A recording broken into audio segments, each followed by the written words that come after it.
Ayan, dahil sa napapabalitang nagkakaubusan na ng galunggong, dapat meron po tayong lahat na alternatibo para di natin masyado mamiss ang favorite natin.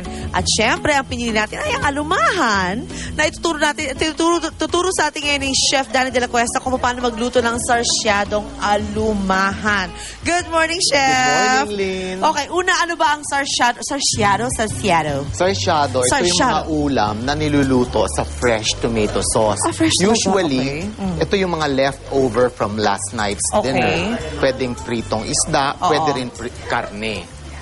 Okay. So, not necessarily isda pala siya. It's just this pag sarsyado, it's more on the sauce itself, That's right. diba? Okay, so, tomato sauce. paano tayo magluluto ng sarsyado? Okay, we first do the tomato sauce. Okay. So, ang laman niya, ang oil, flavor natin ng ginger. Okay. Tapos ang onions, all together. Roasted tomatoes na binalatan, tinanggal ang mga buto. Talaga? Okay. Yes. Tapos, ito naman, roasted bell pepper. Okay. Tinanggal din ang buto. Alright. Roasted mo sila on the side before magluto ka ng Ito ay sarsyado. celery. Okay, celery. At ang bawang. Hindi mawala ang bawang. All Pero inuna together. mo yung ginger kanina na maganda yung pag, Correct. diba? It's very, dapat cut yun ang very una, small. para ang lasa ng na ating niluluto ay Andun agad. matanggal Malakas, ang lansa. Ngayon, ang kailangan nating gawin, dudurugin natin para ganito siya lumabas. Ito yung tinatawag na pomodoro sauce. Ito na ngayon yung tinatawag na sarsyado. So ito yung, kumbaga pag dinurog mo ito na yung itsura niya. Ganito dapat. Right. And then you add your Ano to? broth. Sabaw ng manok.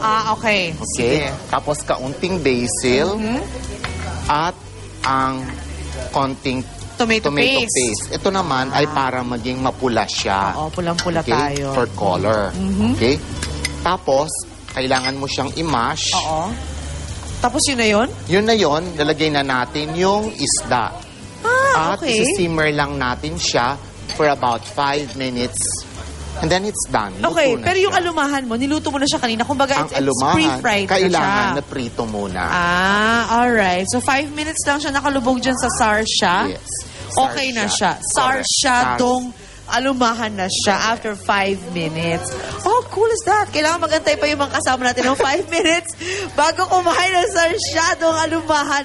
Pero mukhang meron na napakasarap. tayo ng, Ayan, meron ng tuna. sample sa harap nila. So maraming salamat, Chef Danny. Thank you very Looks much. good. It Thank smells you. really, really good. Alright, mga kapuso, ngayon pupunta sa Baratsaya Festival sa Pandi, Bulacan kasama si Monica. Alright, guys, enjoy the alumahan. Sarsyado!